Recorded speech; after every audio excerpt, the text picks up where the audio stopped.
Sud Radio, la radio du rugby. Le MAG, François Trio. Bonsoir à tous et merci de nous rejoindre. Le MAG pour revenir en détail sur cette 25e journée complètement folle du Top 14. Elle n'est pas terminée, mais vous aurez les principales informations, notamment la relégation. Elle est officielle désormais de Brive. On en parlera avec toute l'équipe Sud Radio, Philippe Spanghero bien sûr, et puis Johan Huget, notre consultant qui est avec nous, et Philippe également. Bonsoir messieurs. Bonsoir à tous. Bonsoir François. Salut à tous.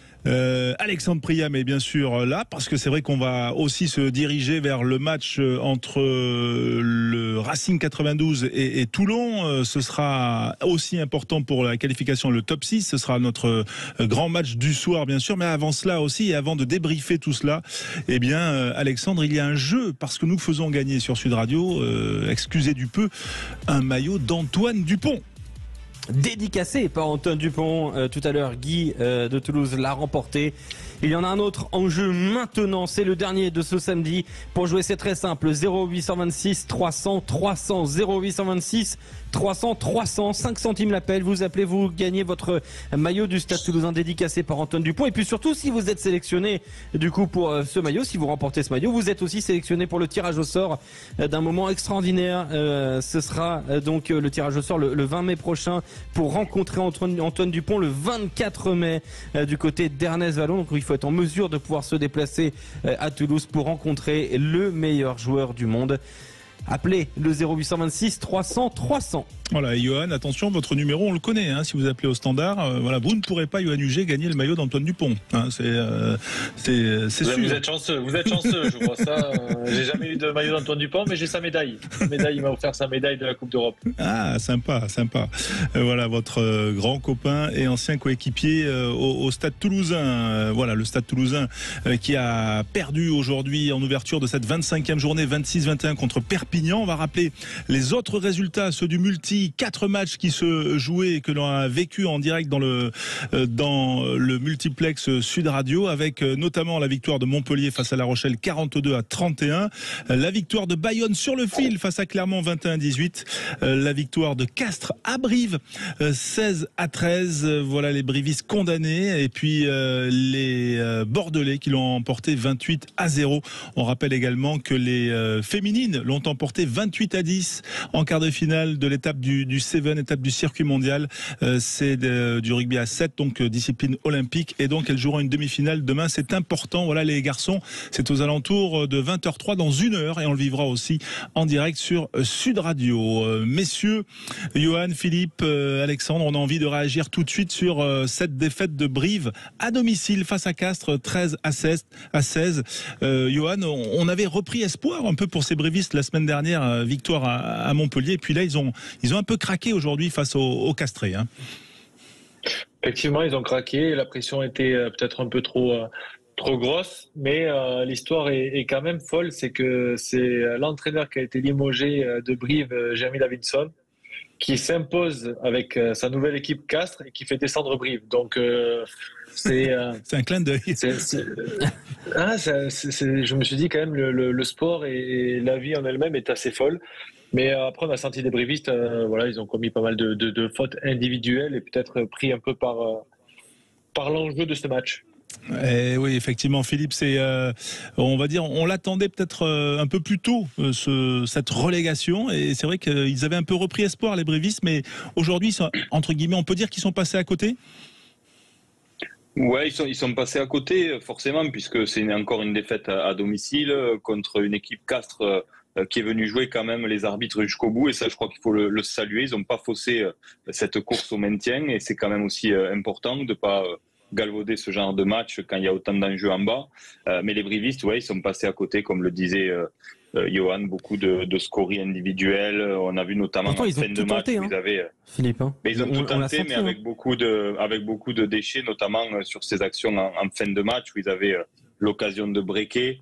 Mais c'est vrai que quelque part... Ils ont l'occasion de breaker, Philippe, mais ils ont surtout une pénale touche à 2 mètres de leur ligne à la 77e minute. Donc, ils n'arrivent pas à attraper le ballon. Donc, il y a un manque de communication. Ils ont les éléments et surtout les actions pour gagner ce match. Hein. Oui. Moi, je rejoins parce que... Philippe, quand on regarde un petit peu les stats, 161 percussions côté briviste, 60 côté Castrais, donc 100 de moins. Et le nombre de passes, 188 côté briviste, 67 côté Castrais. Ils ont joué littéralement 220 ballons de plus, les brévistes dans ce match. Alex, on le sait, ça, c'est que les Castrés ne veulent pas le ballon. Donc ça, à partir de ce moment-là, on le sait, ils font les contests. Mais c'était un match pour eux, au final, pour les Castrés, ce genre de rendez-vous, où en face, l'équipe s'épuise.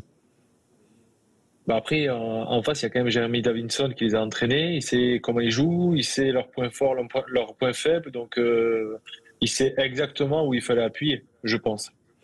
Ouais, et ça fait mal quand même pour des brévistes qui vont donc retrouver la Pro D2, c'est officiel. Est-ce que vous pensez, messieurs, que la victoire de Perpignan juste avant, qui était 13e, donc juste avant, il y avait 4 points qui séparaient ces deux équipes avant le début de cette 25e journée. Perpignan bat Toulouse à 15h, dans le match de 15h, 26-21. Et derrière, il faut attaquer à 17h. Est-ce que ça leur a mis un petit coup sur la tête aux brévistes ? Forcément, je crois que ça rajoute de la pression à la pression. Donc c'est clair que ça n'a pas dû contribuer à amener de la sérénité dans le vestiaire juste avant le match.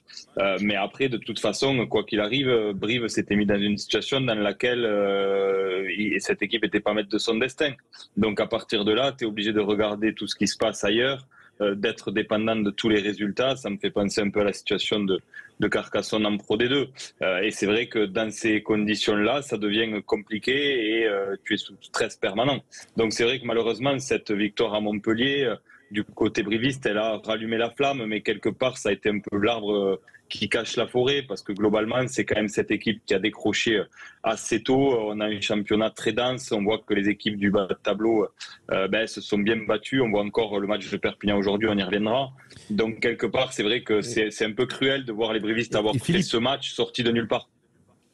En début de saison, les brévistes, ils annonçaient quand même des fortes ambitions avec l'arrivée d'un nouvel investisseur anglais, l'idée d'aller chercher des grands joueurs. On veut notre skeleton à nous à Brive, disait Simon Gillam.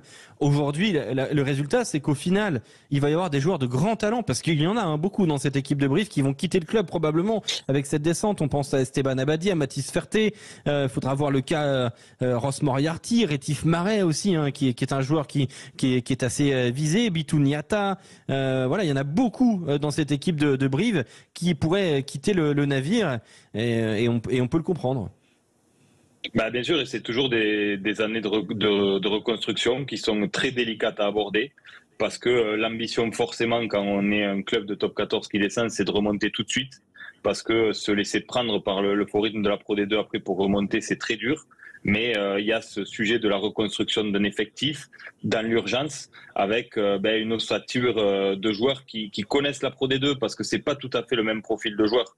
Dont on l'a vu, les équipes efficaces en Pro D2, c'est pas forcément celles qui ont gardé un gros effectif de top 14 en descendant. Donc voilà, ça amène beaucoup de questions, et c'est sûr que c'est toujours très cruel, mais ça fait quand même 2 ou 3 saisons, si on est assez objectif, que tous les ans, Brive se sauvait un peu à la fin. Donc, ils avaient en effet la connaissance de ces fins de saison difficiles et de la pression qui va avec. Mais cette année, ça n'a pas suffi. Oui, ça n'a pas suffi. Brive relégué, la principale information de cette 25e journée. Autre information, c'est celle qui concerne Bordeaux-Bègles, le vainqueur de Pau 28-0, victoire bonifiée, 4 essais à 0 côté bordelais. Les Bordelais ont-ils fait le pas qu'il fallait vers la qualification dans le top 6? Oui, mais même mieux, selon vous, Johan? Ça, on va le savoir ce soir. On va le savoir ce soir avec cette confrontation qui est terrible. Ce soir, c'est quasiment, on va dire, un 8e de finale pour le Racing qui reçoit Toulon. Alors Toulon qui vient au Racing assez diminué, j'ai l'impression, mais qui fait confiance à sa formation. De leur histoire de GIF, c'est hallucinant. Ça me rappelle le Stade Français il y a 2 ans. Je comprends pas qu'on arrive à 2 matchs de la fin et qu'on s'aperçoit qu'il manque des GIFs et qu'on est à la merci de perdre 6 points pour l'année prochaine. Donc c'est assez paradoxal d'en arriver là. Mais en tout cas, c'est dommage c'est bien pour la formation déjà, c'est très bien. Mais c'est dommage de les voir arriver tard sur la compétition, ces jeunes-là. Une stat à retenir, Alexandre Priam, sur Bordeaux-Bègles Pau. Eh bien, c'est une confirmation de l'impression qu'il y avait du côté de Chaban, racontée par Nicolas. C'est que cette équipe de Pau, elle a été absente dans les zones de contact et dans les plaquages, avec 72% de plaquages réussis seulement dans ce match. Ouais, Philippe Sponguero, que retenez-vous de ce match? On avait vu quand même, il y a eu un bon début et elle a été un peu bousculée. En tout cas, elle n'a pas forcé son talent, cette équipe de Bordeaux-Bègles. Et pourtant, du talent, il y en a. Hein, quand on voit Biel Biarré, quand on voit aussi Jalibert qui revient, on a senti un peu quand même ce potentiel offensif. Hein. Oui, on l'a senti, mais on a senti que cette équipe, elle en avait encore sous le pied. C'est vrai qu'elle a passé l'orage après une bonne entame de la section, mais assez stérile finalement, incapable de convertir ses temps forts. Et puis quand l'UBB a mis la marche avant avec ce premier essai, ensuite les Palois se sont éteints assez vite, de façon assez surprenante quand même, parce que là tous les points coûtent très cher. Donc je pensais qu'on aurait un match vraiment accroché avec la section, cherchant un résultat ou au moins un point de bonus défensif, puisque ils sont encore maîtres de leur destin sur la dernière journée pour cette 13e place du coup de barragiste en ballottage avec l'USAP. Il n'y a pas grand-chose à retenir. On n'a pas senti, malgré l'écart au score, un match référence du côté de l'UBB. Voilà, j'ai l'impression que cette équipe en a encore sous la pédale, et c'est plutôt bon signe, parce qu'on se rappelle qu'il y a quelques mois, avec le départ précipité de Christophe Furios, on pensait que ça allait être une saison très délicate du côté de l'UBB. Et moi, personnellement, je ne les voyais pas capables de revenir dans les 6. Voilà, ils ont fait une belle opération aujourd'hui avec cette victoire bonifiée. Bayonne qui l'emporte sur le fil 21-18 face à Clermont, alors qu'ils ont été longtemps dominés dans ce match, Johan. Ils vont peut-être le faire, le coup surprise d'aller se qualifier. Ils sont à 2 points aujourd'hui du 6e, les Bayonnais. Hein. Oui, effectivement, ils vont peut-être le faire, mais en tout cas, je pense que leur objectif, c'est de rester invaincus à Jean Daugé. Et, malgré qu'ils soient mal embarqués, il y a eu un tournant dans le match, et puis ils ont su reprendre la main grâce à Camille Lopez, encore un Camille Lopez des grands jours, avec une transformation en bord de ligne tout à la fin, et cette pénalité qui leur permet de passer devant sur la dernière mêlée. Donc, félicitations à eux déjà pour leur saison, mais surtout, on va voir s'ils vont se qualifier, mais je pense que la marche sera un peu haute pour eux d'aller chercher la qualif. Voilà, mais ça sera face à Lyon. Hein. Ça sera leur dernier match demain. Lyon, de son côté, se déplacera au Stade Français. Voilà des concurrents qui se croisent. Philippe Sponguero, que retenez-vous, vous, dans le match Montpellier-La Rochelle, les Montpelliérains qui l'emportent 42-31? Je retiens la façon de jouer assez débridée finalement de cette équipe de Montpellier, ce qu'on n'a pas assez vu cette saison. Donc, 6 essais aujourd'hui. Est-ce que 6 essais, mais au-delà de ça, voilà, des attitudes, une volonté offensive qu'on leur a trop peu connue cette saison. Alors, est-ce que l'électrochoc a eu lieu suite à l'explication après le match, la mise à pied de Hawass et Villemc?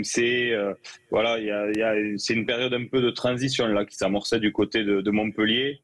Il n'y a plus grand-chose à jouer. On a senti des joueurs libérés, un chassé-croisé avec La Rochelle qui a jamais repris le score, qui est bien revenu dans ce match. Voilà, ça a été un match agréable de rugby, mais maîtrisé finalement de bout en bout par cette équipe du MHR, avec, encore une fois, je le répète, un joli visage, malheureusement trop rarement vu cette saison. Voilà, La Rochelle, du coup, qui cède, on peut dire ce soir, la première place aux Toulousains, Johan. Il reste encore un match. Donc on ne sait pas trop. C'est bien que les Toulousains aient déjà pris un point de bonus défensif. Maintenant, oui, c'est sûr que je pense pas qu'ils aient dans l'optique d'aller chercher la première place. C'était les 2 premières. Ils l'ont fait. Leur contrat est rempli. Ils sont surtout en finale de la Champions Cup. Voilà, avec éventuellement aussi en cas de finale top 14, un jour en moins, si jamais ils ne terminaient pas premier, les Rochelais, un jour en moins de récup entre la demi et la finale. Mais voilà, n'allons pas trop vite. Que pour la parenthèse sur l'importance de cette première place, finalement, elle était annulée puisque le règlement avait changé et il n'y avait plus la primeur du vendredi soir pour le premier. Et c'est finalement le diffuseur Canal qui a réglé le problème en affirmant qu'ils allaient diffuser le premier le vendredi soir. Donc on est revenu à une course finalement à la première place en cours de saison, alors que au fil de la saison, l'enjeu de la première... ce jour de plus, enfin, Johan pourra nous en parler mieux, mais j'ose à penser que il est plus important du côté de La Rochelle que du côté du Stade Toulousain, parce que Johan le disait, il y a cette finale de Champions Cup contre l'Ogre du Leinster du côté de La Rochelle, donc chaque jour de récup va compter. Pour les Toulousains, peut-être un peu moins, je ne sais pas ce qu'en pense Johan. Ça compte plus ou moins. Après, à ce moment-là de la saison, sincèrement, il faut juste finir premier pour éviter un barrage. Et les 24 heures, certes, ils sont importants, mais à ce stade de la saison, tous les organismes sont fatigués. Ils vont avoir, certes, ce barrage pour souffler. Mais non, ça change pas des masses dans la physionomie, dans l'optique d'une finale. Parce qu'on ne sait pas si on va y aller ou si on ne va pas y aller. Mais en tout cas, c'est pas très très important dans la phase de récupération ces 24 heures-là. Voilà. Alors tous les physiciens et tout le monde, les kinés, ils vont nous dire que oui, mais arrivé en finale, il y a que le mental qui prend le dessus. Hein. Ouais, ça sent le vécu, Johan Huget, en tout cas, et on peut vous faire confiance. Voilà, on peut faire confiance aussi à Sud Radio pour faire de beaux cadeaux à ses auditeurs, Alexandre Priam. Oui, effectivement, et on a un gagnant, il s'appelle Stéphane, il vient de la Dordogne, de Périgueux. Bonsoir Stéphane. Oui, bonsoir. Vous avez gagné le maillot dédicacé d'Antoine Dupont, Stéphane. C'est génial, c'est génial. C'est votre joueur préféré ? Ouais, forcément, ouais, j'adore. Bon, j'adore. Et donc, c'est votre radio préférée aussi, Sud Radio, parce que si vous aimez Antoine Dupont, vous aimez Sud Radio.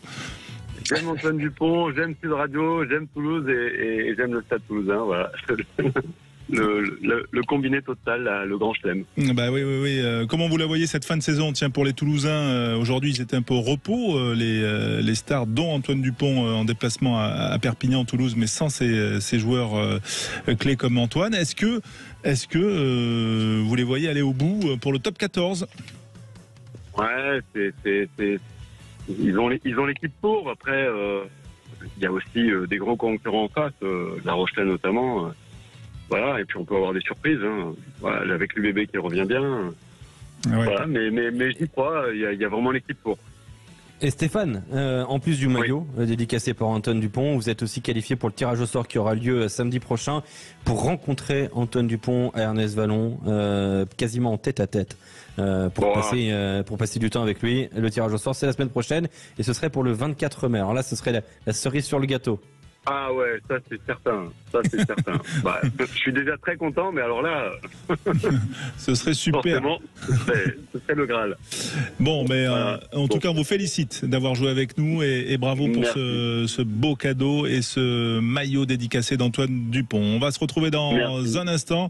Merci pour votre fidélité, Stéphane, et puis on va se retrouver dans un instant pour la suite du MAG sur Sud Radio, la radio du rugby. À tout de suite.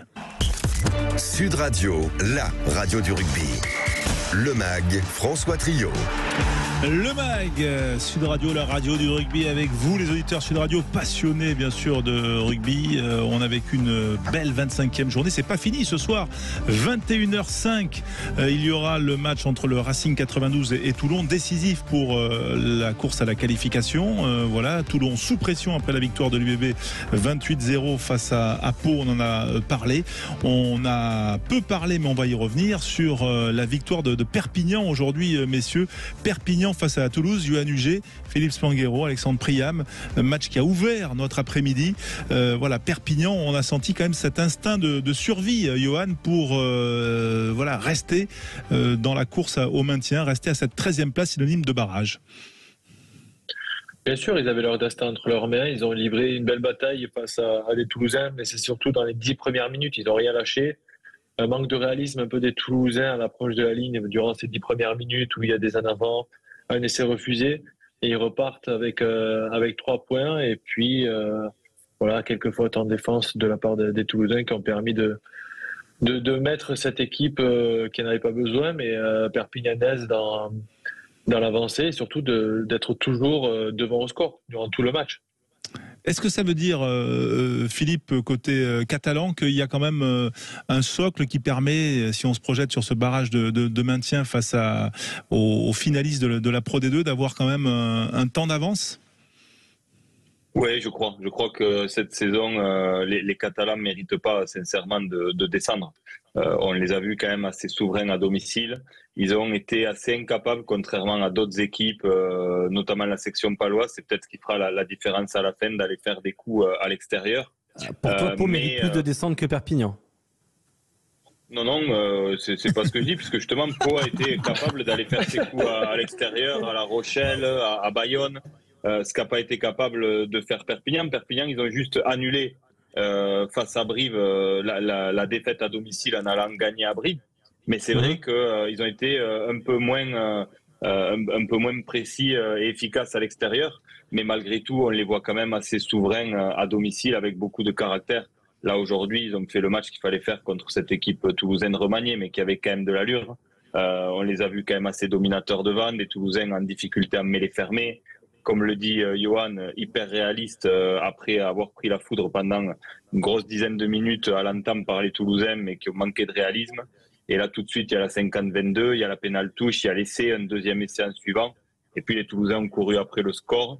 Et quelque chose qui m'a assez marqué, qui montre vraiment que les Toulousains ont perdu le jeu devant, et notamment la bataille des rucks, cette incapacité des grands spécialistes du domaine, Julien Marchand et François Cros, d'aller contester dans les rucks. On a vu les Perpignanais efficaces sur ce secteur de jeu, et donc ils ont pas du tout volé leur victoire ce soir. Est-ce qu'à contrario pour Toulouse, ça veut dire que elle a des enseignements, on peut en tirer des enseignements, voilà, peut-être sur une profondeur de banc pas assez dense, enfin des choses comme ça, Philippe?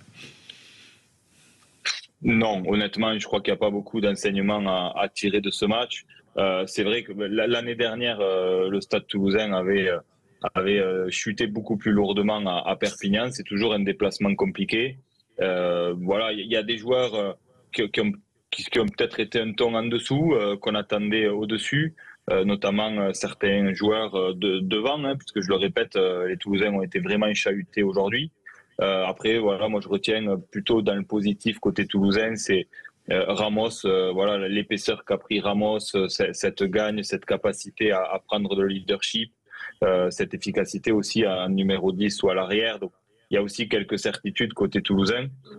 Mais après, non, il n'y a pas d'enseignement particulier à en tirer. Voilà, les saisons sont longues, je crois qu'il fallait faire tourner. Par contre, je pense que du côté du staff, on attendait plus de l'apport du banc. On va écouter Jean Bouilloux, tiens, l'entraîneur adjoint du Stade Toulousain, au sujet de cette défaite aujourd'hui à Perpignan. Le début du match résume un peu le match et l'état d'esprit général, c'est-à-dire nous 3 opportunités et pas de points, ou juste 3 points je crois, et eux une incursion dans les 20 premières minutes chez nous et un essai. Voilà, c'est la différence qu'il y avait entre eux et nous cet après-midi. Une équipe qui se jouait à Pau et nous qui venions faire un bon match, mais c'était pas suffisant pour l'emporter. Et de la frustration, oui, beaucoup de frustration et beaucoup de... En fait, on a vu ce qu'on voulait pas voir cet après-midi, c'est-à-dire une équipe qui s'est fait quand même dominer en seconde mi-temps largement. Voilà donc Jean Bouilloux, entraîneur toulousain. Une stat peut-être à retenir pour conclure, Alexandre Priam? Le match plein de Lucas Dubois, le 3 carré, le Perpignanais, 8 sur 8 au plaquage, 3 franchissements, 3 défenseurs battus, 90 mètres parcourus ballon en main. Voilà, Perpignan qui ira à Castres, Toulouse qui recevra Brive, ce sera le programme de la 26e journée. Quant à nous, on se retrouve dans un instant, le tour de table de l'actualité. Et puis Laurent Sampéré, entraîneur des avants du côté du Stade Français, qui sera notre invité à 19h45. Restez avec nous sur Sud Radio, la radio du rugby. Sud Radio, la radio du rugby. Le MAG, François Trio. Dans un quart d'heure, Laurent Sampéré, entraîneur du Stade Français, qui sera avec nous en direct sur Sud Radio avec toute l'équipe, Johan Huget, Philippe Swangero, Alexandre Priam, bien sûr, tout le monde est réuni. On aura également le Seven à 20h03 avec les garçons qui disputent leur quart de finale à Toulouse, étape du circuit mondial. Ce sera face à la Grande-Bretagne. On espère qu'ils imiteront les filles qui l'ont emporté 28-10. Et puis à 21h05, le grand rendez-vous, c'est le Racing 92 face à Toulon. Mais comme quasiment chaque samedi à 19h30. Voilà, on essaye aussi d'élargir notre vision de l'actualité sportive. Il y a le rugby, mais pas que, messieurs, et notamment Johan Huget. C'est le tour de table de l'actualité. Qu'avez-vous retenu, vous, cette semaine, ou même aujourd'hui, Johan? Aujourd'hui, c'est la 11e victoire de Teddy Riner qui revient sur le devant de la scène. On l'a plus trop entendu, on le voit plus trop dans les médias. plus trop nulle part, mais voilà, il frappe fort d'entrée en vue des JO de 2024. Ouais, 11e titre de champion du monde à Doha, effectivement, à 34 ans quand même. Il n'avait pas gagné depuis 2017. Ah bah en ouais, Coupe du Monde. C'est dire. Et il a dit, ça faisait longtemps que je n'avais pas entendu une Marseillaise sur un podium mondial. Voilà, voilà, il faut pas trop le chatouiller. Hein. Ça fait du bien pour Teddy Riner, qui a gagné en finale en moins de 30 secondes contre le Tadjik Rakimov, qui est normalement, enfin qui était jusque-là numéro 1 mondial de la catégorie. Donc c'est dire. Elle s'explique comment, Johan, cette longévité? Peut-être que vous l'avez croisé, Teddy Riner, le colosse du judo. Ouais, je l'ai croisé. Il revenait de vacances, donc il n'était pas très en forme. Je l'ai croisé à l'INSEP et il se préparait. Et voilà, on le voit courir et on se dit mais comment il va faire pour être en forme dans quelques mois pour son épreuve. Et puis voilà, il y a une force mentale, je pense, qui est insoupçonnable et insoupçonnée pour tout sportif. Pour être à ce niveau-là. Et nous, en tant que spectateurs et supporters, on s'est habitué à ce que ce soit facile qu'il gagne. Et là, depuis 2017, il gagne pas. On se dit, c'est quand même pas si facile que ça de gagner et d'être champion du monde. Donc voilà, il a remis les compteurs à zéro et on sent un Teddy Riner qui, peut-être pour ses derniers JO, veut mettre tout le monde d'accord.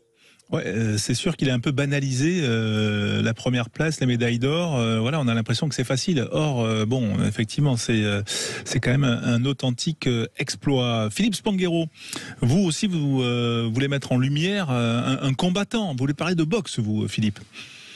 Un combattant, ouais, parler de boxe et de Sofiane Oumia, le Toulousain, qui réalise quelque chose qui n'a jamais eu lieu dans la boxe française amateur, triplé champion du monde. C'est la 3e fois que Sofiane Oumia est champion du monde. Voilà, c'est quelqu'un que je connais bien et que je soutiens. Et j'en profite pour dire que, en vue des Jeux de 2024, il y a beaucoup d'athlètes dont Sofiane fait partie qui ont des difficultés à se préparer au mieux. Et c'est terrible quand on voit ces grands champions qui sont de vraies chances de médaille. Et il y a quelque chose qu'a créé le ministère des Sports qui s'appelle le pacte de performance, qui permet à des entreprises en fait qui n'ont pas les moyens d'investir dans des droits sportifs premium, de s'associer à l'image de ces athlètes pour les accompagner financièrement pour préparer au mieux les Jeux. Et donc voilà, je voulais faire d'une pierre deux coups, saluer Sofiane pour sa performance et lui aussi qui est en train de devenir un grand champion dans la longévité, et dire aussi à toutes les petites entreprises et tous les petits patrons qui nous écoutent comme moi qu'il y a moyen vraiment de s'associer à des très belles personnes et aux belles valeurs du sport et d'aider pour les Jeux 2024. Voilà. Qu'est-ce qui vous fait sourire, Yoann Huget? C'est le petit patron qui a fait rire Yoann. Bizarrement, vous êtes tous souri en même temps, donc j'ai tellement entendu que. Bon, ouais, mais on préfère te mettre toi dans la sauce, tu vois. Bien sûr, je ne vais même pas relever parce que c'est tellement gros que. Philippe. Moi, j'ai pas souri. Mais en tout cas, bravo pour ce soutien et surtout pour ce triplé quand même pour Sofiane, boxeur toulousain que vous suivez, que vous soutenez, Philippe, et bravo. Alex, le tour de table que tu as choisi toi cette semaine. Moi, c'est un peu autre chose. C'est une effervescence qui est en train de monter à Volvic, en Auvergne. Pourquoi? Parce que la semaine prochaine, dès le 18 mai, il va y avoir un événement exceptionnel. C'est la Volvic Volcanic Experience. C'est un incroyable week-end donc qui se prépare avec 2 catégories, soit dans la découverte pour tout ce qui est autour des volcans, de l'artisanat, soit la version sport, courir, avec 7 trails prévus donc en Auvergne. Il y a des trails de fou, hein, je vous préviens. Non mais là c'est un truc de dingue. Il y a pour les enfants, alors ça c'est super parce que c'est aussi adapté aux enfants, et ensuite on attaque des distances 15 km, 25 km, 43 km, 80 km, 110 km, et enfin l'expérience Grande Traversée, 224 km sur les volcans d'Auvergne, 8400 mètres de dénivelé positif, 35 équipes duo indissociables évidemment, et 50 places en solo. Donc il faut vraiment, il faut s'inscrire. Hein, c'est pas le matin même que vous allez arriver. Puis il faut aussi préparer, je crois, l'événement, parce que c'est pas comme ça qu'on fait 224 km évidemment. Il y aura un ravitaillement, 4 bases de vie. Ça va être tout un week-end, toute une période là sur 2 jours orientée autour autour donc de ce sport et de la marche à pied ou de la course à pied donc en Auvergne. Et on a déjà inscrit Philippe Spanghero et Julien Thomas. Ce sera le duo Sud Radio donc pour les 224 km. Oh là là. Bon courage. Bien sûr. Voilà. Bien sûr. Ouais, c'était un tour de table un peu promo, mais bon, en tout cas, ça fait partie du, non, mais du parce jeu. que je trouve ça super que voilà des petites. Non, alors je ne participe pas à Tu l'événement. sponsorises, t'es sûr tu sponsorises. Non, je ne sponsorise rien, mais en tant parce que que je trouve. en tant que petit patron, tu sponsorises aussi. Ouais, je m'inspire de Philippe Spanghero, je soutiens.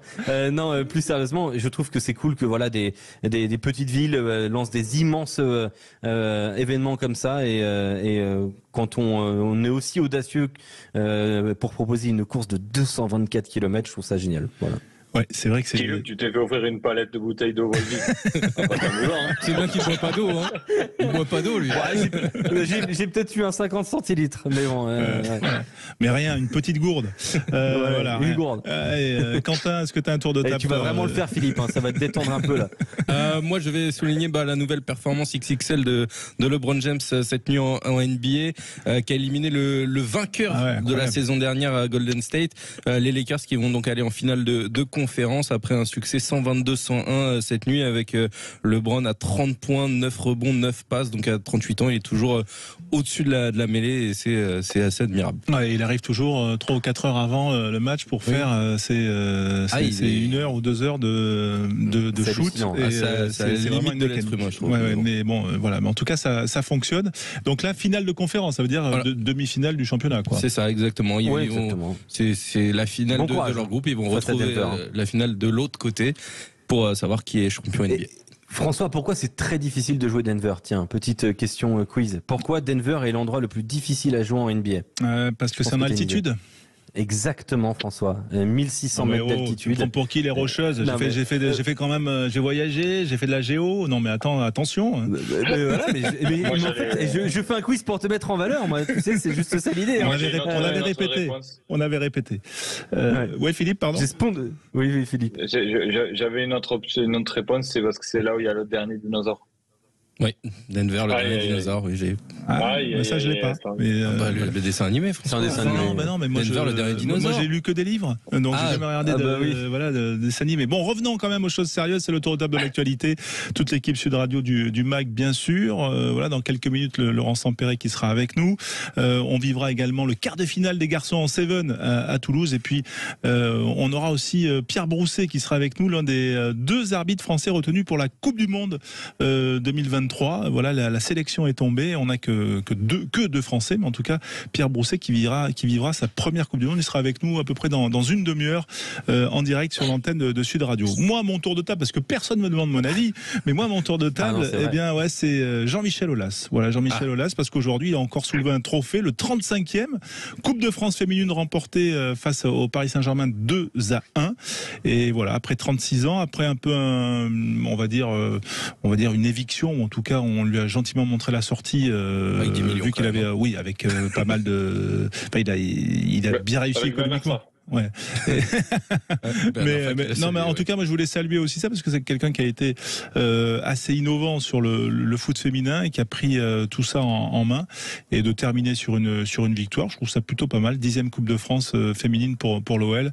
Voilà. Puis moi qui ai quelques cheveux blancs et qui est parfois fait beaucoup de sujets du côté de reportages du côté de Lyon à notre époque, au début du XXIe siècle, voilà, je l'ai souvent croisé, le président Aulas, et quand même c'était un monsieur, et en plus d'être un entrepreneur, donc vraiment ça c'est pas sponsorisé, ça fait... Non, c'est sincère, parce que c'est sincère. C'est un petit entrepreneur. Tout à fait. Voilà, mais il aura quelques fonds. Même on a vu les larmes de Jean-Michel Aulas au moment où les filles là lui ont tendu le trophée. Enfin, il a fait tellement pour le football féminin. Et oui, il a fait tellement. En tout cas, c'est pour ça aussi que je voulais en parler positivement, parce que même si parfois il était assez chaud là quand il allait répondre aux supporters sur les réseaux sociaux, mais bon, c'était quand même quelqu'un au final de passionné et qui a eu une énergie incroyable pour pendant 36 ans présider son club, le faire monter et ensuite bien le revendre, ce qui est quand même aussi, je sais pas ce que t'en penses Philippe, mais assez rare. Je veux dire, en France, je pense qu'on n'a jamais vu ça, une telle opération. Non, et puis au-delà de l'opération du club en lui-même, il y a eu ce côté visionnaire avec ses infrastructures et ce stade. Donc voilà, ça a été un bâtisseur, Jean-Michel Aulas. C'est une réussite exceptionnelle. Alors que le personnage puisse agacer, c'est une chose, mais en tous les cas, ça a été un très grand monsieur du sport français. Et juste avant de partir, Bernard Tapie lui avait rendu un hommage appuyé qui était magnifique aussi. Donc voilà, c'était un peu le même genre de personnage. C'était ces bâtisseurs qui est parti de rien, hein, qui se sont construits professionnellement et dans le foot. Et il a fait de l'OL quelque chose de magnifique. Voilà. Tout ça parce qu'il n'avait pas le niveau pour jouer au foot. Donc c'est parti d'une passion à la base. Ouais, mais c'était un bon handballeur. Hein. Ouais. Mais sa passion c'était le foot et il n'avait pas le niveau pour jouer, donc du coup il s'est dit bon je vais reprendre le club et voilà, depuis un aiguille il en a fait. Moi aussi, il a croisé sur le terrain. Moi aussi j'aimais le foot et j'avais pas le niveau et bon, voilà. T'as pas repris Lyon. Oui. Non. Il a repris avant toi. Non. Ah ouais, mais t'inquiète, un jour, si vous voyez Quentin Cavani président du Castres Olympique, faudra pas être surpris. Ouais, pas sûr qu'ils aient raison. Ou du SC Mazamet. Mais... Ah, voilà. Attention. D'ailleurs, il y a la nationale. Tiens, on donnera tout à l'heure les résultats parce qu'il y avait demi-finale de nationale avec Albi notamment, et puis un Blagnac-Dax aussi, le national, troisième niveau, troisième échelon du rugby national. On va se retrouver dans un instant sur Sud Radio avec un premier invité, Laurent Sampéré, entraîneur des avants du Stade Français, futur aussi adjoint de Fabien Galtier après la Coupe du Monde. Il sera avec nous, Laurent, dans quelques instants. Restez avec nous sur Sud Radio. Sud Radio, la radio du rugby. Le MAG, François Trio. On est ensemble jusqu'à 23h sur Sud Radio. On est dans le MAG, voilà, pour revenir un peu sur toute l'actualité sportive, pour se projeter aussi sur cette actualité rugby. Ce soir, il y a le Racing face à Toulon, bien sûr, et puis demain, on le vivra aussi en direct depuis Jean-Bouin. Il y aura le Stade Français face à Lyon. 2 matchs capitaux d'ailleurs pour la course à la qualification. Avec nous, bien sûr, toute l'équipe Sud Radio, Yoann Huget, notre consultant Sud Radio, Philippe Spanghero également, notre consultant Sud Radio, Alexandre Priem, bref, et puis vous les auditeurs, hein, au 0826 300 300, vous êtes les bienvenus. Tiens, d'ailleurs, Stéphane tout à l'heure, il a gagné un maillot dédicacé de Antoine Dupont, excusez du peu, Antoine Dupont que les auditeurs de Sud Radio pourront rencontrer. Ce sera le 24 mai à Ernest-Vallon. Ouais, Alexandre. On a les scores pour l'instant en direct du côté de la nationale. C'est pas terminé hein, sur les matchs. C'est des demi-finales aller. Pour l'instant, Albi, Valence Romans 7-20. 7-20 donc en faveur de Valence sur la pelouse d'Albi. Et puis le match a commencé un petit peu plus tard entre Blagnac et Dax. Et actuellement, eh bien Dax mène 6-3 du côté de Blagnac. Voilà, avec nous en direct notre invité Laurent Sampéré, entraîneur des avants du Stade Français. Le Stade Français, je le disais, qui jouera demain face à Lyon. Bonsoir Laurent. Bonsoir. Merci d'être avec nous. Voilà, Laurent, on est veille de match. Voilà, y a-t-il une mise au vert pour recevoir les Lyonnais particulières ou est-ce que vous êtes tranquillement chez vous ? Non, je suis tranquillement à la maison. C'est qu'on a évolué pas mal sur ça. Et cette année, on a fait très très peu de mise au vert. Et surtout qu'on joue demain à 21h. Donc ça fait des journées assez longues si jamais on se met au vert. Donc, mais j'ai l'impression que tous les clubs, on peut évoluer sur ça. Il y a de moins en moins de mise au vert longues. Voilà, pourquoi c'était la demande des joueurs qui n'avaient pas spécialement envie de passer plus de temps, d'étirer le temps ensemble. Non, ils aiment bien être ensemble. Justement, là, cette année, c'est quand on leur donne rendez-vous, ils viennent plus tôt, etc. Ils passent pas mal de temps ensemble. Non, c'est plus pour l'énergie. On se rend compte que les joueurs dorment mieux quand même quand ils sont chez eux. On doit juste avoir un petit focus sur l'alimentation, donc on tient plutôt compte des repas. Plutôt que la mise au vert, voilà, c'est aussi faire confiance aux joueurs, responsabiliser, de les laisser autonomes. Voilà, et la famille du coup voit ça d'un bon œil quand même. C'est quand même sympa aussi de passer un peu de temps avec la famille. Laurent Sampéré, entraîneur des avants, Yoann Huget qui est là, Philippe Spanghero, bien sûr messieurs, des questions quand vous voulez pour l'entraîneur adjoint du Stade Français. Le Stade Français en bonne position pour être qualifié, mais pour cela quand même il faut absolument battre demain un adversaire direct dans cette course. Ouais. Bonjour Johan, salut Philippe. On a ce match-là qui va compter, mais C'est un peu le discours de la semaine. Hein. Dans notre championnat, c'est sûr que plus on arrive à la fin, plus les matchs comptent, mais on n'a eu aucun point facile, aucun match où on a pu se relâcher. Donc bon, il est important, mais comme tous les matchs de top 14 ont été importants avant, Lyon c'est un concurrent direct. C'est depuis le début de la saison, on sait que c'est une équipe qui sera postulant dans les 6 et qui est sur sa route vers sa qualification. Donc ça va être demain un beau rendez-vous à Chambouin. Est-ce que les forces en présence, on va dire, vous accueillez les Lyonnais avec toutes vos forces en présence, ou il y a des petites, un effectif un petit peu entamé? La compo est sortie, je crois, il y a quelques instants. J'arrive pas à la retrouver, c'est pour ça que je fais un petit peu durer. Mais Laurent Sampéré doit la connaître. A priori. Ouais. On a quand même quelques blessés. À des postes importants, mais c'est le lot de toutes les équipes. C'est pas une excuse, mais c'est vrai que là, sur les 2 dernières semaines, alors que c'est une période qu'on n'appréhendait pas beaucoup parce qu'on a eu pas mal de coupures avec les phases finales de Coupe d'Europe. Donc on a fait 2 matchs de championnat, une semaine sans match, etc. Alors qu'avant on enchaînait des cycles de 11 à 13 matchs sans interruption et on n'avait pas beaucoup de blessés. Et là, en 2 semaines, on a accumulé pas mal de petits pépins musculaires. Le pépin musculaire. Alexandre Priam, question pour Laurent Sampéré. On a vu cette équipe de Lyon parfois un peu alterner le chaud et le froid ces dernières semaines. Le match face à Perpignan a été un peu chaotique. Ça s'est joué à presque une interception seulement de Baptiste Couillou. Sur quel point de vigilance vous avez alerté vos joueurs concernant cette équipe de Lyon ? Je crois que l'équipe de Lyon, c'est une équipe qui a quand même un jeu assez particulier, identifié dans le championnat, qui est un peu différente des autres, qui est offensivement très dangereuse et efficace, avec un jeu de mouvement, un parti pris sur le jeu de mouvement, et qui leur a causé un peu défaut en début de saison. Ils ont pris pas mal de contres, etc. Là, ils le maîtrisent beaucoup mieux depuis la période du tournoi où ils ont vraiment été réguliers. Ils se sont fait peur la semaine dernière contre Perpignan. Mais Perpignan est en forme quand on voit aujourd'hui qu'ils ont réussi à gagner le Stade Toulousain.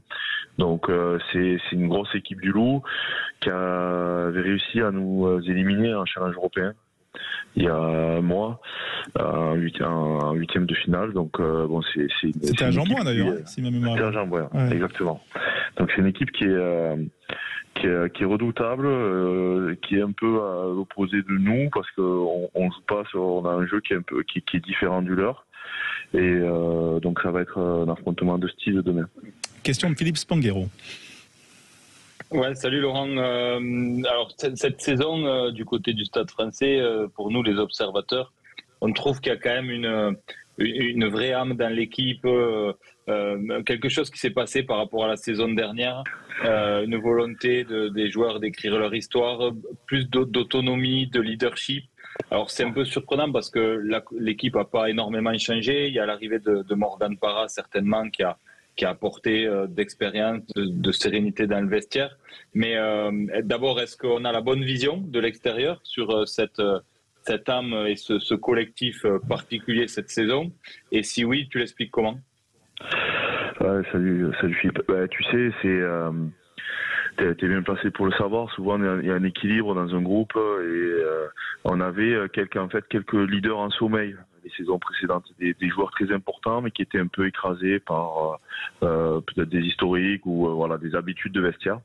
Et en changeant quelques joueurs, ça a rééquilibré l'effectif et ça a donné plus de poids à des joueurs qui ont une certaine mentalité et qui ont pris le dessus en fait dans le groupe et qui maintenant tirent le groupe vers le haut. Et la mayonnaise a très vite pris entre les joueurs. Et ils sont déjà entraînés, ils sont super parce que c'est des gros bosseurs. Et entre eux, ils passent des bons moments. Ça a vraiment basculé la façon de vivre les semaines. Ils consomment beaucoup moins, ils ont plaisir à être ensemble. On parlait des mises au vert tout à l'heure. C'est loin d'être une demande des joueurs. Plus ils sont ensemble, plus ils sont contents. Donc c'est très différent de ce qu'on a pu vivre la saison précédente. Yoann Huget peut-être. Ça se voit. Ouais, c'est effectivement intéressant. Yoann Huget peut-être un commentaire sur ou peut-être une question pour Laurent Sampéré, un des entraîneurs du Stade Français. Yoann. Ouais, salut Laurent. C'est juste pour rebondir sur ce que dit Philippe. Moi, j'ai l'impression que votre changement est dû au fait de l'annonce prématurée aussi du départ de ton départ déjà et celui de Gonzalo, où le groupe s'est resserré autour de vous, et j'ai l'impression que, comme tu le sais, ils ont envie d'écrire leur histoire, mais c'est surtout qu'ils ont envie de vous offrir une belle sortie. Ouais, Johan, tu l'as vécu il y a pas longtemps. Il y a des saisons où tu te rends compte que c'est pas une saison de plus, que bon, ben, si on fait pas cette année, on fera l'année d'après, qu'on est sur un cycle d'1 an, 2 ans, 3 ans. Il y a eu une prise de conscience collective que, en fait, cette année, les joueurs, le groupe qui était là, avec le staff qui était là, ça serait fini quoi qu'il arrive à la fin de la saison. Donc il y a une envie collective de bien faire. Donc il y a eu une grosse prise de conscience sur voilà, chaque match est important, chaque semaine c'est pas une semaine de plus parce que c'est une semaine de moins qu'on a à vivre ensemble, donc on les savoure, que ce soit les joueurs ou les coachs.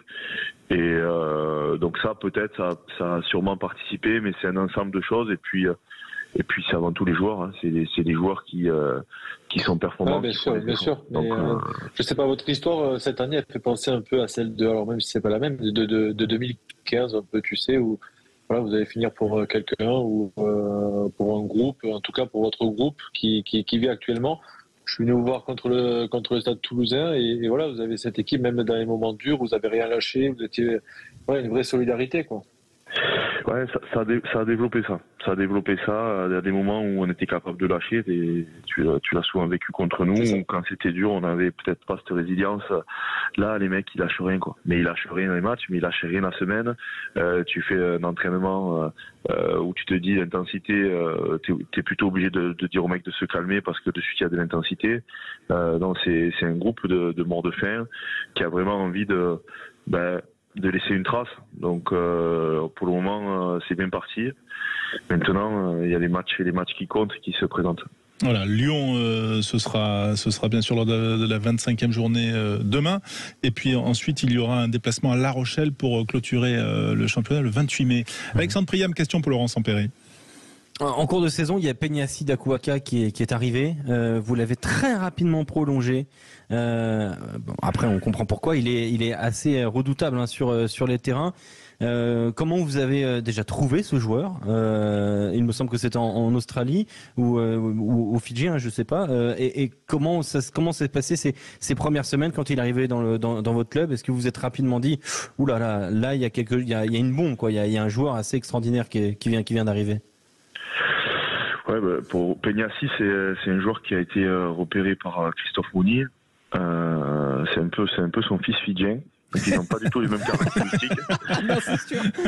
Mais dès qu'il est arrivé, il nous a impressionné par sa vitesse. Après, on s'est dit il peut avoir des égarements dans son placement, dans sa compréhension, dans sa capacité à comprendre un système de jeu et l'appliquer pendant 80 minutes. Donc on était un peu inquiets.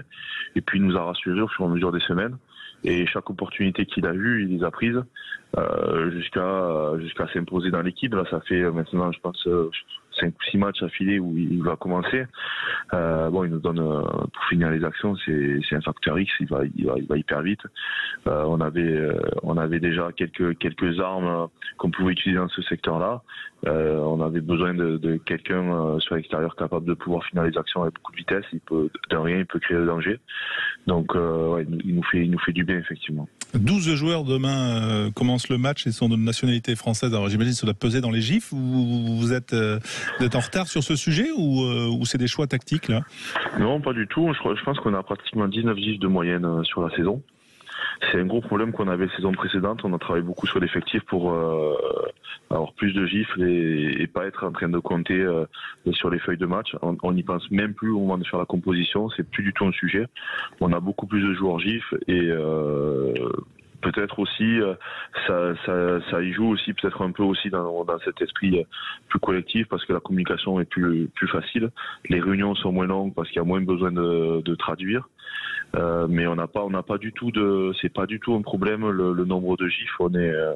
On n'en tient pas compte alors que les saisons précédentes c'était un gros problème et l'effectif a évolué positivement pour qu'on n'ait plus à se poser des questions quand tu choisis un joueur entre le fait qu'il soit gif ou pas. Voilà, Laurent Sampéré, on est quand même obligé, en guise de dernière question, quand même de se projeter sur votre aventure personnelle, parce qu'elle va se poursuivre dès la fin de la Coupe du Monde aux côtés de Fabien Galtier en équipe de France. C'était un rêve. Enfin, comment ça s'est passé, parce que finalement vous allez intervertir avec Karim Ghezal, quoi. C'est un rêve. Ouais, l'équipe de France, c'est au-dessus de tout. Hein. C'est une mission qui va être géniale, mais pour le moment, j'essaie de pas y penser. Au contraire, je me coupe de tout ce qui pouvait, toutes ces projections-là, pour être parfaitement concentré sur mon club. Ça va être 15 années d'histoire commune qui vont se finir avec cette saison. Donc, je suis focalisé à 100% dessus. Même si, quand je pense à l'avenir, mes yeux brillent devant la mission qui m'attend. 15 ans au Stade Français, ça veut dire que vous êtes plus parisien que catalan maintenant, Laurent Sampéré? Voilà la question. Là, on est samedi soir, je suis à la maison. Si je réponds à ça, je vais avoir une mauvaise soirée. Donc, je préfère voter en touche là. Heureux pour l'USAP quand même ce soir. Ouais, heureux pour l'USAP. Cet après-midi, c'est le match qu'on a regardé à la maison, si vous voulez savoir. Donc on reste quand même très catalan. Bon, voilà, mais ça ne m'étonne pas. Mais en tout cas, c'était un plaisir de vous avoir avec nous, Laurent Sampéré, de t'avoir avec nous. Voilà, et on sera demain, bien sûr, Sud Radio au Stade Français pour faire vivre aux auditeurs cette 25e journée et ce match capital pour la qualification entre le Stade Français et Lyon. Merci Laurent. Plaisir partagé. À bientôt. Bonne soirée sur l'antenne de Sud Radio. Dans un instant, les news bien sûr à suivre et puis le quart de finale du Seven et puis l'arbitre, un des arbitres de la Coupe du Monde, Pierre Brousset. C'est tout ça, c'est dans le MAG bien sûr et vous restez avec nous. À tout de suite. Sud Radio, la radio du rugby. Le MAG, François Trio. Merci Romain Bruyas pour les infos bien sûr. Le MAG qui se poursuit pendant encore une heure. Dans une vingtaine de minutes, Gaël Ficou sera l'invité de Philippe Spanghero. Une vie de rugby, entretien exclusif. Voilà par le 3/4 centre capitaine du Racing et surtout on va dire taulier du 15 de France. Quasiment 80 sélections hein, je crois Philippe Gaëlin depuis 8 ans 79 maintenant. Sélections. Ouais, 79 sélections et il fête ses 10 ans d'équipe de France, première sélection à 18 ans en 2013. 3 mois après être arrivé au Stade Toulousain, c'est un parcours incroyable, Gaël Ficou. En plus c'est drôle, on l'a fait coup sur coup quasiment avec Johan qui a tourné avec lui aussi. Je sais pas si on a le droit de dire pour qui, Johan, mais donc voilà, donc Johan a fait un entretien avec lui pour TF1, puis il nous a retrouvés chez Sud Radio et donc on a eu un super échange à l'occasion de la sortie de son livre. C'est vraiment un grand champion et un super mec. Voilà, Gaël Ficou dans 20 minutes sur Sud Radio avec Philippe Spanghero. Johan Nuget toujours là, bien sûr. Dans quelques instants aussi, on vit avec Rémi Mességuet le quart de finale des sétistes. Hein, l'équipe de France, c'était Ernest Vallon, c'est l'étape de Toulouse et c'est un quart de finale contre la Grande-Bretagne, hein, Rémi. Oui, c'est un quart de finale contre la Grande-Bretagne, comme les filles qui se sont imposées et qui joueront donc les demi-finales. Et c'est un quart de finale important pour cette équipe de France qui ambitionne de gagner cette étape de Toulouse dans l'objectif de se rassurer pour les Jeux Olympiques l'année prochaine. Vous entendez la Marseillaise derrière moi dans une très très belle ambiance à Ernest Vallon ce soir. Allez, vous nous tenez au courant bien sûr, mais on est content d'accueillir aussi un homme de rugby qui va aussi vivre une belle ambiance d'ici quelques mois parce qu'il a été retenu à 34 ans parmi les 2 arbitres français dans le quota, dans le panel des arbitres qui vont arbitrer la Coupe du Monde. C'est Pierre Brousset qui est avec nous. Bonsoir Pierre. Bonsoir. Merci parce que vous allez effectivement après vivre bien sûr le top 14. On vous a souvent bien sûr sur les terrains avec nous, mais vous allez vivre aussi une grande aventure. C'est la première, c'est la Coupe du Monde. Ça vous a fait quoi quand vous avez appris ça en fin de semaine? Bien entendu, beaucoup d'émotions, de joie et on se remémore tous les sacrifices et les efforts faits et quand c'est validé, c'est que du bonheur. Voilà, 2 arbitres, il y en avait 4, je crois, 4 en 2019, si ma mémoire est bonne. Vous dites quoi, que vous êtes un chanceux? Qu'est-ce qui a fait la différence par rapport à d'autres, selon vous? La différence, je pense qu'après on est tous à peu près au même niveau. il y a le travail, il y a les résultats, les performances sur le terrain, bien entendu, la vie de groupe. Et ensuite, c'est une part de chance également, comme dans toute vie de sportif. Il faut avoir un peu de réussite et être là au bon moment. Voilà, Yoann Huget est là, Philippe Spanghero également, et puis Alexandre Priam, qui a sans doute une question pour vous, Pierre Brousset. Oui, Pierre, quelles ont été les étapes marquantes de votre carrière pour arriver jusqu'à cette sélection pour donc cette prochaine Coupe du Monde à la touche? Quels sont les prérequis et comment vous les avez abordés? Alors je vais revenir sur le premier événement marquant, c'est à mes débuts où c'est que j'ai mis 6 mois avant d'arrêter de jouer parce que j'arrivais pas à laisser les copains le jeu. Et après plusieurs échanges, à Riom, je joue à Riom, c'est ça. Le pays des Viviès. C'est tout à fait ça. D'accord. Et voilà, après plusieurs échanges avec des personnes milieu arbitral, voilà, j'ai fait le choix d'arrêter pour tenter l'expérience et au final, quelques années plus tard, je le regrette pas. Donc ça, c'est un gros événement. Et ensuite, peut-être ma première demi-finale de Pro D2 à Perpignan où j'avais ressenti beaucoup d'émotions comme celles qu'on peut ressentir quand on est joueur avec un stade plein. Voilà, c'est des choses qui nous donnent envie d'avancer et d'aller chercher plus haut. La Pro D2, c'était quand il y a quoi, 8 ans, 10 ans? Ouais, c'était il y a 8 saisons et la demi, elle devait être il y a 5 saisons maintenant. Voilà, qu'est-ce qui différencie un match international que vous allez arbitrer même à la touche d'un match de domestique de top 14 par exemple aujourd'hui que vous arbitrez régulièrement? L'essence même reste la même. Après, je pense que c'est être précis dans les moments clés, pas de place à l'imprécision parce qu'on sait qu'à haut niveau, la moindre erreur peut entraîner des bascules sur le score. Donc c'est de la concentration permanente pour donner que des bonnes informations et supporter la personne qui est au milieu.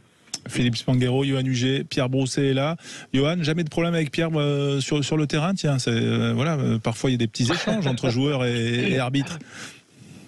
Non, il y a toujours eu des échanges cordiaux avec les arbitres. Non, mais c'est vrai, des fois on est un peu pris par l'enjeu, donc on peut être un excès d'engagement ou quoi que ce soit, mais dans le rugby, ça reste encore cordial et ils ont bien pris leur place. Avec 2-3 chambrages, mais gentiment, donc ils nous remettent à notre place facilement. En tout cas, bonjour Pierre, c'est juste une question. J'ai vu que Franck Masiello avait dit que vous étiez à la fin d'un cycle arbitral. Est-ce que tu te considères comme dans ce nouveau cycle, comme ça fait longtemps que tu œuvres aussi dans le Pro D2 et Top 14, et où aller chercher des nouveaux arbitres maintenant? C'est ça la question. Oui et non, en fin d'un cycle, c'est vrai qu'on a eu pendant des années 4-5 personnes de niveau international avec beaucoup d'expérience. Et pour nous, les nouveaux qui arrivent, c'est sûr qu'on ne se construit pas une carrière juste en 1, 2, 3 ans, surtout à ce niveau-là. Donc il faut nous laisser le temps et je pense qu'on a en France beaucoup de jeunes qui poussent, que ce soit déjà en Top 14, en Pro D2 et dans les divisions inférieures. Donc je pense qu'on a la ressource. On a les compétences et maintenant il faut travailler encore plus fort pour essayer d'avancer plus vite et rattraper peut-être le retard qu'on a pris. Le retard par rapport aux autres nations du Sud? Oui, si on regarde les désignations de la Coupe du Monde, voilà, est-ce que le retard est réel, oui ou non? C'est pas à moi d'en juger, mais pour essayer de revenir avec plus de nombre, voilà, à nous de travailler plus fort et d'être fort comme un groupe. Vous avez arbitré aujourd'hui Brive-Castres, je crois, c'est ça, c'était pas le match le plus facile à arbitrer. Voilà, c'était pas facile. C'est un vrai match de rugby. Ouais. Il y a une pression particulière devant un match où une équipe joue en gros son destin. Est-ce que vous l'avez ressenti, vous, au contact des joueurs? Non, le ressentir, non. On a conscience du contexte, on prépare le match en conséquence. Et nous, notre rôle est juste d'être bon dans tous les gros moments du match, que ce soit dans l'attribution des cartons, dans les situations d'essai, pour essayer de frustrer personne et juste suivre l'histoire du match. Le rugby à 7, vous avez déjà arbitré, Pierre Brousset, le Seven? Ouais, j'avais fait une saison sur le World Rugby Series après les Jeux Olympiques de Rio. J'avais fait une saison complète. Et c'est un sport que j'aime bien également. Voilà, et justement, tiens, on va faire un point à Toulouse sur les Français parce qu'ils défient les Britanniques. Puis Rémi Mességuet, quart de finale de l'étape de Toulouse. Quart de finale, et comme les filles, les garçons ont encaissé le premier essai à l'instant par l'intermédiaire de Happy Vabadra, et donc ils sont menés 7-0 parce que la transformation est passée ici à Toulouse. Voilà, mais comme les filles, on espère qu'ils vont renverser tout ça et finir loin devant. Vous nous tenez au courant, Rémi. Voilà. Philippe Sanguero, peut-être pour Pierre Brousset, une petite question pour notre arbitre, un des deux arbitres qui représentera la France à la Coupe du Monde en France en 2023, c'est-à-dire à partir du 8 septembre. Bonsoir Pierre, félicitations. Oui. J'avais une question sur la dimension psychologique. Est-ce que vous êtes accompagné directement par une cellule via la Fédé, ou est-ce qu'à titre individuel vous vous tournez chacun vers différentes méthodes? Parce que je suis toujours frappé de plus en plus parce que la pression qui pèse sur les épaules des arbitres est de plus en plus forte. Et je voulais savoir s'il y avait un regard particulier sur l'accompagnement psychologique et la capacité de gestion du stress des moments particuliers de grands matchs. On a eu plusieurs interventions extérieures sur différents stages menés par la fédération, et ensuite c'est chacun qui décide ou pas de se tourner vers un préparateur mental. Personnellement, je le fais avec des points 4 à 5 fois par an, au besoin ou en anticipation d'événements. Alexandre, peut-être dernière question pour Pierre Brousset qu'on va libérer. Vous êtes déjà rentré à Toulouse là après le match de cette année ? Je vais repartir là. D'accord. Alexandre. On sait, Pierre, que voilà, vous avez noué il y a depuis maintenant une petite dizaine d'années une bonne relation particulière avec Romain Poite, qui n'est désormais plus arbitre, qui évolue dans le staff de Toulon. Est-ce que vous lui avez envoyé un petit message là quand vous avez appris votre sélection? Est-ce qu'aujourd'hui encore vous avez cette relation, non pas de mentor, parce que je sais que vous réfutez le terme, mais de vraiment amical entre un arbitre qui continue de monter et un autre qui a été un immense arbitre du rugby mondial? Oui, bien sûr, la relation amicale reste, parce que je sais que tout l'accompagnement que Romain a fait à mes débuts, donc ça je peux pas Depuis le début, nier. il est là, à vos côtés. Ouais, voilà, on s'est retrouvés dans le même secteur quand j'ai commencé, et du coup il s'est proposé de regarder mes matchs dans mes premières divisions, mes premiers pas, jusqu'à mon évolution. Donc bien sûr qu'il y a toujours cette relation amicale. Après, la relation a évolué également parce qu'elle devient également professionnelle quand j'arbitre à Toulon, donc, mais bon, dans un respect mutuel, forcément. Bon, on le souhaite en tout cas, et bien sûr, on vous souhaite le meilleur pour cette Coupe du Monde 2023. Voilà, ils vont se réunir quand, les arbitres, autour de Joël Judge, et il y a Craig Joubert aussi, je crois, qui est dans le staff de World Rugby pour encadrer les arbitres. Vous avez un stage? Comment ça se passe? C'est bien ça, on a un stage fin juin dans le sud de la France pendant 5 jours. On se retrouve après de partir sur les futures désignations de l'été, et ensuite on se retrouvera début septembre avant l'ouverture de la Coupe du Monde. Voilà, ça va pas rigoler. En tout cas, on espère voir du beau rugby grâce à l'arbitrage, parce que ça sera important. On se souvient de 2015 qui a été une grande Coupe du Monde en Angleterre, grâce aussi à un arbitrage de très haut niveau. On vous remercie, Pierre Brousset, on vous félicite. Merci à vous. Bon retour du côté de Toulouse, puisque vous étiez à Brive pour ce match Brive-Castres. Et puis, bien sûr, on pense au rugby du côté de Riom.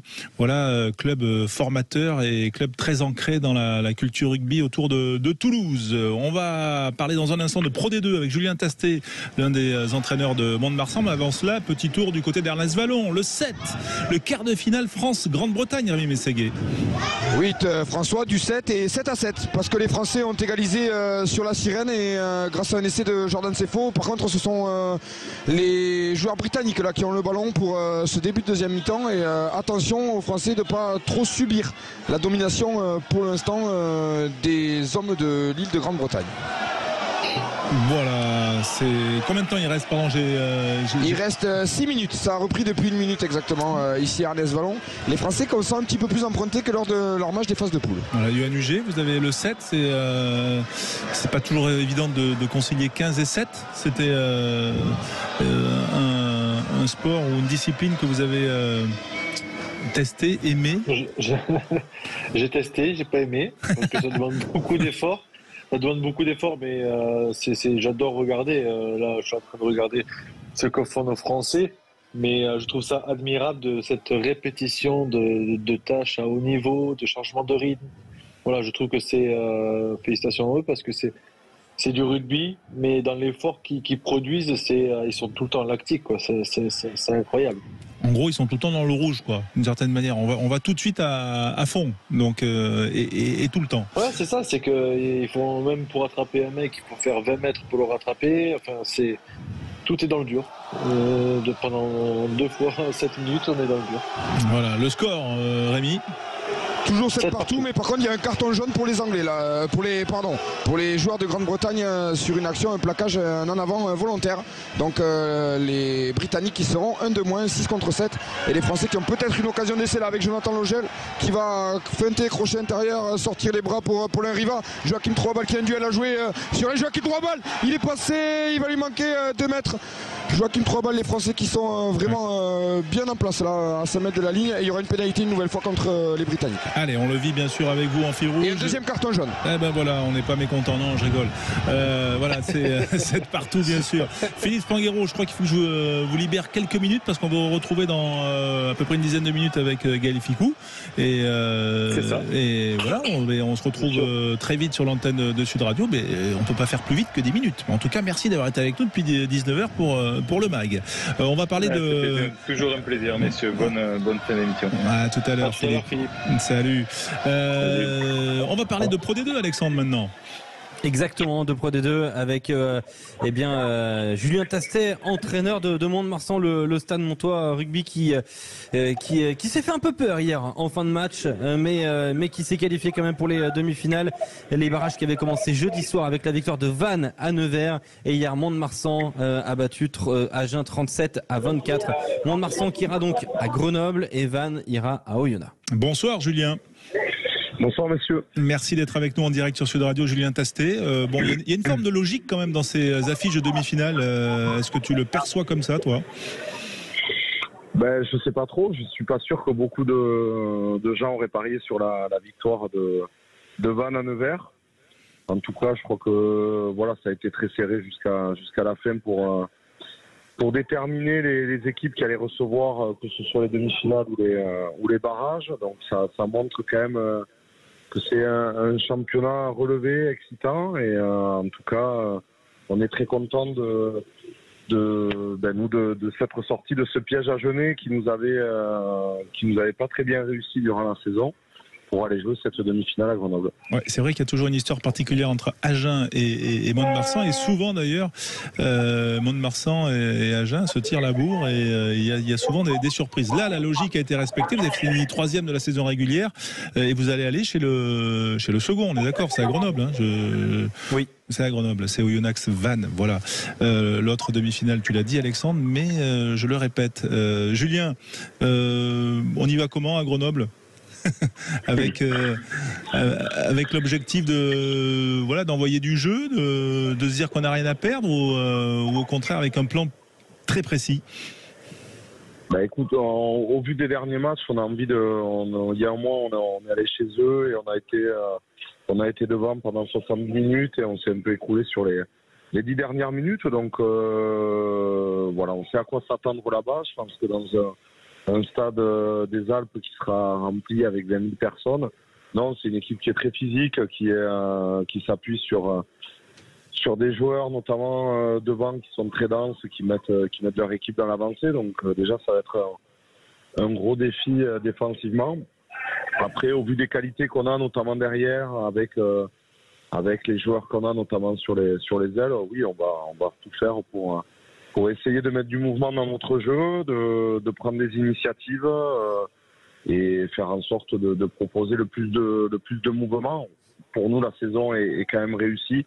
On aurait signé il y a 10 mois pour être à nouveau en demi-finale. Donc on va là-bas sans grande pression, mais avec l'envie de faire quelque chose de bien, et l'appétit vient en mangeant. Donc si on pouvait aller à Toulouse en finale, ça serait une super aventure. Alexandre. Julien, question de journaliste, je vous préviens. Mont-de-Marsan favori ou outsider à Grenoble? Mont-de-Marsan n'est jamais favori au vu du budget qu'on a, des moyens qu'on a. La saison dernière, vous l'étiez en phase finale quand même. On l'était l'année dernière sans souci, et peut-être qu'on s'est cru trop facilement arriver, et on est très vite tombé de haut.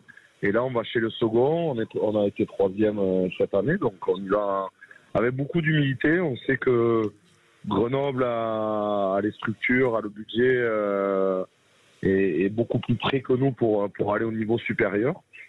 Mais voilà, il y a 80 minutes qui s'offrent à nous pour faire quelque chose de bien et s'offrir un bon match de rugby pour aller à Toulouse et amener un peu le peuple montois à vivre un bon moment au stade Ernest Vallon. Est-ce que vous me permettez de faire une petite parenthèse Seven, Julien Tastet, vous lancez en troisième ligne quand même pour savoir où en sont nos bleus à Toulouse, quart de finale du Seven, Rémi Mességuet.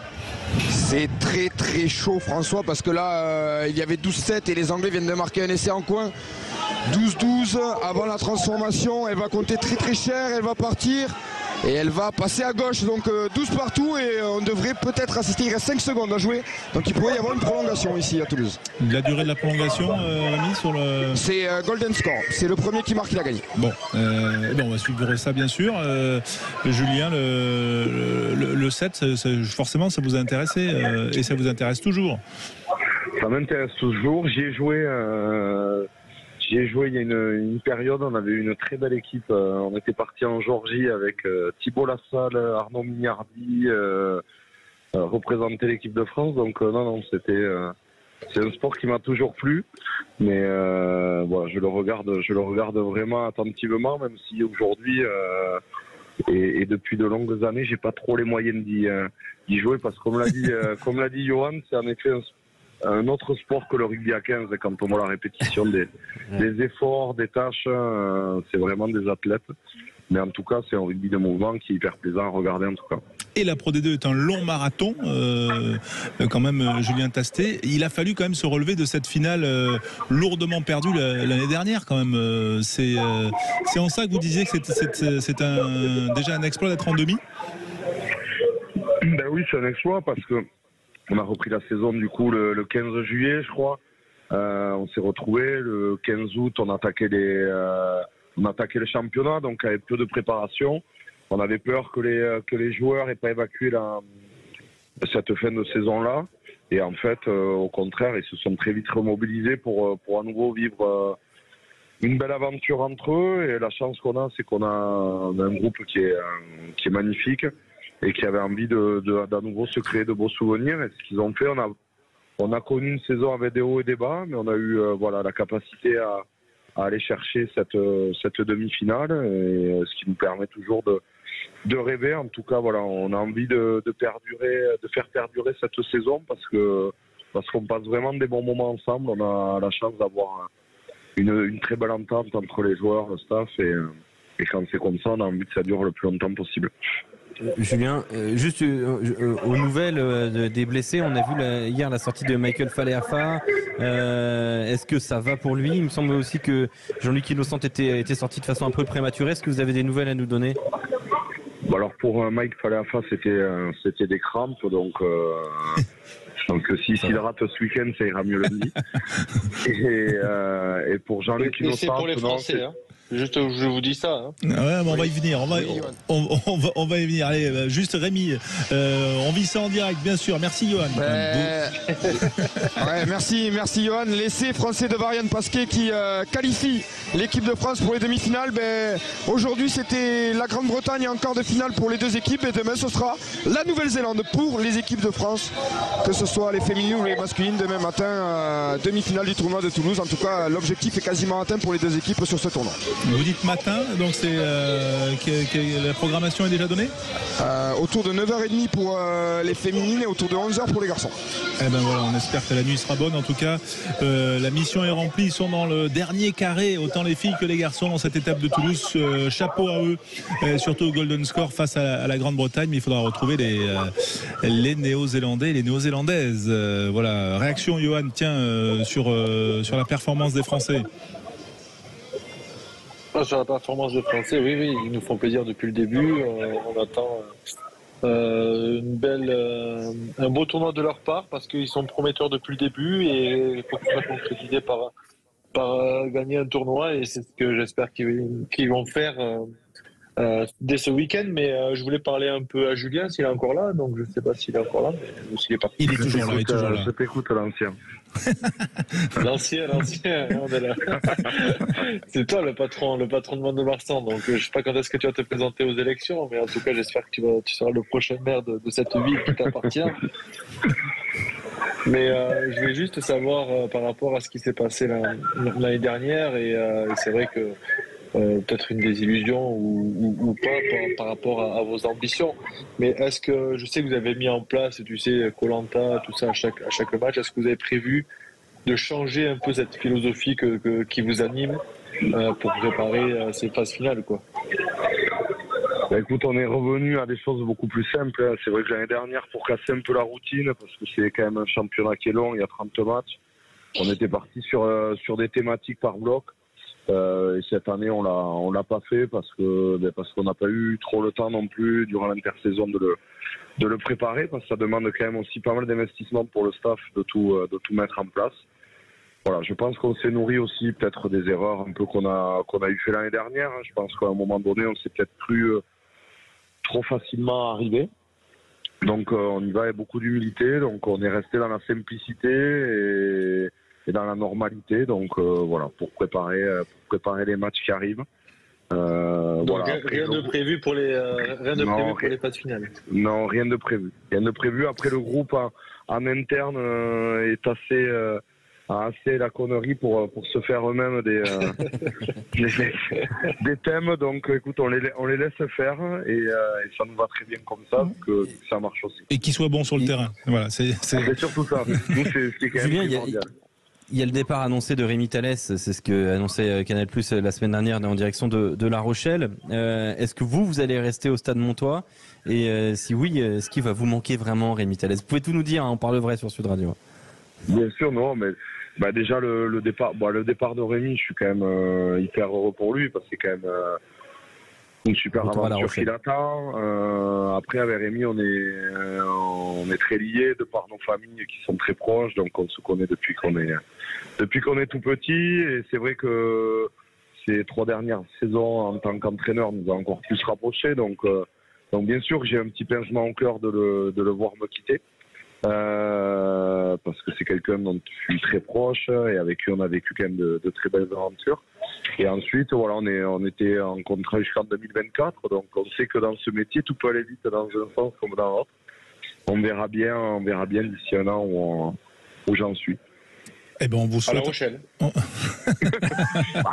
suis pas sûr pour le coup. Mais c'est bien, Johan. Voilà, c'est comme ça qu'on sort une info. Hein. C'est voilà. Donc Julien Testet à La Rochelle, on peut l'annoncer, Julien. Hein. Oui, bien sûr. Il n'y a pas de souci. Bon, super.